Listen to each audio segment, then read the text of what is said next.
militaires désarmés atteste la participation d'AQMI au combat aux côtés du mouvement national de libération de l'Azawad lors des attaques des 18, 20 et 24 janvier 2012 contre le camp militaire, l'Institut de formation des maîtres de Aguelok et la ville d'Aguelok.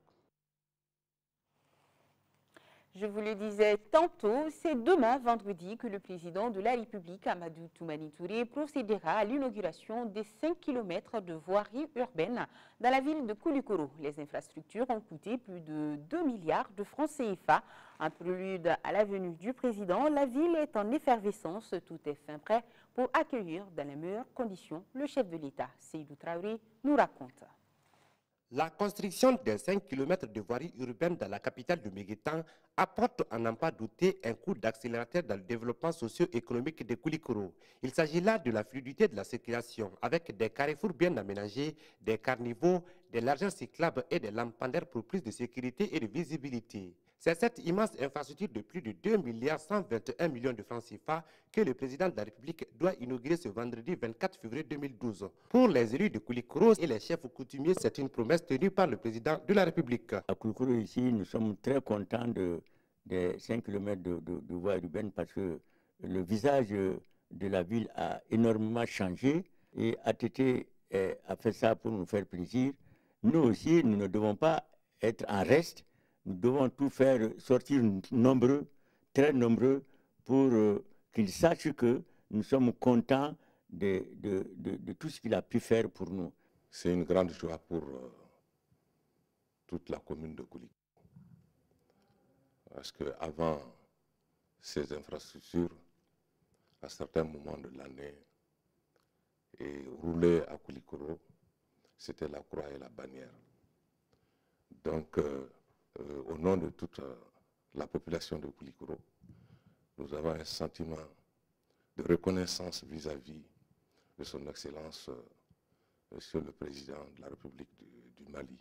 On parle de voies, mais on parle également des réseaux, des VRD. Et ça a été, les réalisations des voies ont été accompagnées également par des réalisations de caniveaux, des réalisations de lampadaires, toutes choses qui font qu'il fait aujourd'hui très bon vivre à Koulikoro. Pour les services de sécurité également, c'est quelque chose de plus, parce que dès qu'il y avait les malfrats qui commettaient leur forfait, à l'époque, il était difficile de les suivre dans les dédales des rues. Rendez-vous est donc pris devant la maison du peuple de Koulikoro pour remercier le président Amadou Toumani Touré de son cadeau de 2012.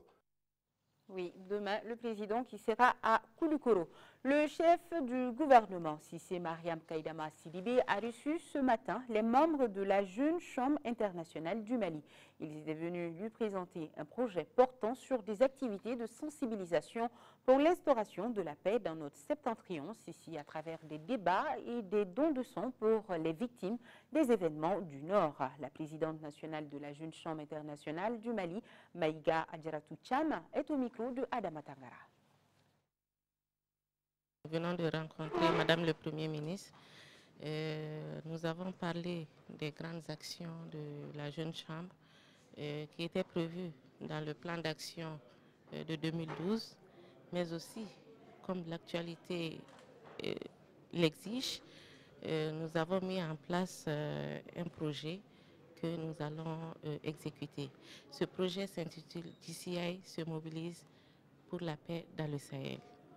Nous savons aujourd'hui ce qu'il y a dans le nord de notre pays et nous, jeunes membres de la Jeune Chambre internationale, nous nous sommes dit qu'il faut que nous agissions.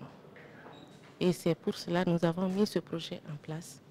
C'est pour que la paix soit dans le Mali en premier et dans toute la sous-région.